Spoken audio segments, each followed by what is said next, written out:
Ne nous laissons pas continuellement bernés par les pensées selon lesquelles nous sommes toujours sous le joug de réclamation. Sauf si toi-même tu es retourné, continuer l'œuvre des anciens et poser tes pas sur un territoire qui n'honorait pas Dieu. Sinon, quand nous avons été justifiés une fois pour toutes et la malédiction a perdu sa force et ses effets.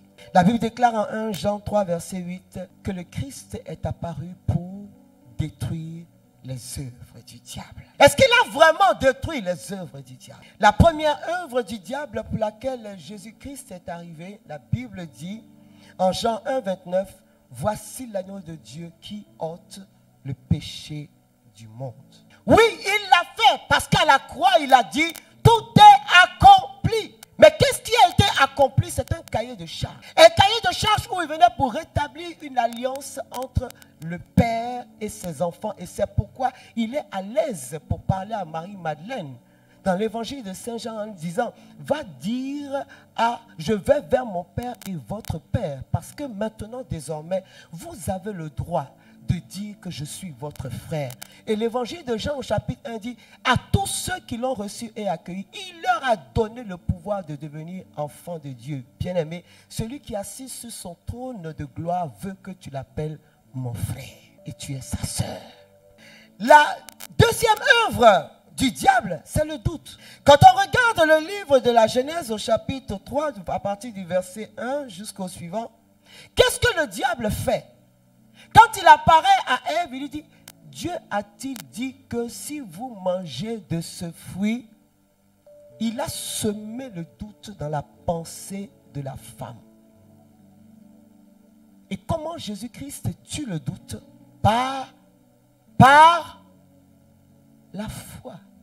La foi est l'envers de la pièce du doute. La foi, c'est la ferme assurance des choses qu'on espère. Il n'y a plus de est-ce que Dieu a dit? Non, Dieu a dit et ses promesses sont oui et amen. Elles s'accompliront en leur temps. Point. Et ça, Jésus-Christ l'a fait. Nous sommes sauvés. Non pas parce que nous avons marché avec le Christ comme Pierre, Paul et Jean.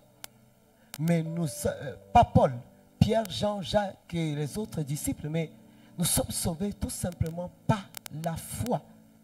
La foi n'est pas liée à ce que nous voyons, mais elle est liée à notre capacité de croire en la présence du Christ Seigneur et Sauveur dans notre cœur. Le Père Aloïs disait, il citait Romains chapitre 10 à partir du verset 13. Mais que dit ce verset? Il dit, si tu confesses de tes lèvres que Jésus-Christ est Seigneur, si tu crois dans ton cœur qu'il est Seigneur et que tu crois que tu confesses, que Dieu l'a ressuscité d'entre les morts, alors tu seras sauvé. Telle est ma foi. Telle est ma foi. Quand nous chantons, je suis chrétien, voilà ma foi, mon espérance et mon soutien, mon chant d'amour et de victoire.